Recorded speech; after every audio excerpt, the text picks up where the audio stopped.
Something good just happened to you. Maybe a new job, maybe a relationship that is actually going well, maybe a project finally building momentum. For a moment, things feel like they are working, and then you ruin it. Not because someone else destroyed it, not because circumstances worked against you, because you did. And the worst part is you knew you were doing it. You watched yourself do it, and you could not stop. This is called self-sabotage, but that word does not capture what is actually happening. By the end of this, you will know exactly what your brain is protecting you from and the three-step way to stop it happening again. What is actually happening is your brain running a protection program, a program it wrote a long time ago, when you needed it. The program made sense then. It does not make sense now. But your brain does not know that. Your brain is not trying to hurt you.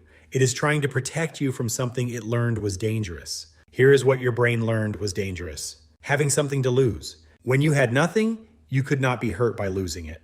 When someone could not hurt you, they did not. When you did not try, you could not fail. Your brain learned all of this. And when good things start happening to you, your brain sees them as a threat. Not because the good thing is bad, but because the good thing means you now have something to lose. And your brain does not like that risk. So it starts running the program that has always kept you safe. Push the person away before they can leave you. Undermine the project before it can fail publicly. Quit the job before they can fire you. Make yourself the one who leaves so you are never the one who is left. This is the program. It is elegant and efficient, and it works. The program successfully eliminates the risk of loss by eliminating the good thing first. You are the most sophisticated protection system you have ever seen in action, and you have been so busy suffering the results that you never stop to admire the engineering. Here is the question nobody asks. What is your brain protecting you from specifically? Not from failure.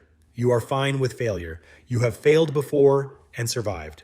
What you cannot handle is succeeding and then losing it. That specific sequence, that is what your brain has decided is unsurvivable. At some point in your life, that sequence happened. Maybe it happened with a parent who was there and then was not. Maybe it happened with a relationship that you believed in and that ended. Maybe it happened with something you worked hard for and did not get. Whatever it was, your brain filed it, and it has been protecting you from that specific sequence ever since. Every time things start to go well, the alarm goes off, and the program runs its subroutines. Push away, withdraw, undermine, create conflict from nothing, and before the good thing can be taken from you, you take it from yourself. And here is the specific moment nobody talks about. And then something happens that your brain finds deeply satisfying. The program worked. The thing is gone. There is nothing left to lose. The risk is eliminated. You are devastated. Your brain is relieved. This is the conflict at the center of self-sabotage. You want the good thing. Your brain wants you to be safe from losing it. And right now, your brain is winning. So what do? The first thing is the most important thing. You name the program when it starts running. Not after, not when you have already destroyed the good thing. When it starts, you notice the urge to pick a fight over nothing. You notice the impulse to stop working on the project for no real reason. You notice the thought that this is all going to fall apart anyway. And instead of acting on it, you name it. You say, my brain is trying to protect me. This is not a signal about the situation. It is a signal about my history. That one sentence changes everything. Because once you can see the program, you can choose whether to run it. You are not stuck in the pattern. You just could not see the pattern. And a pattern you can see is a pattern you can interrupt. The second thing is harder. You have to practice tolerating the discomfort of having something to lose. Not eliminating the discomfort, tolerating it. Your brain will scream at you that the risk is not worth it. Your brain is wrong. The risk is worth it. Not because you will not lose the thing. You might. But because the alternative is guaranteeing the loss right now by ending it yourself. You are already choosing loss. You are just choosing the version where you are in control of when it happens. Choose the version with a chance. The third thing, you have to update the program. And the only way to update the program is to survive the thing it has been protecting you from. Every time you hold the good thing instead of destroying it, you send the brain new data. The brain begins to update. Not overnight, it takes time, it takes evidence. So what is your brain actually protecting you from specifically? But every time you do not sabotage the good thing, the alarm gets quieter. The program runs less often.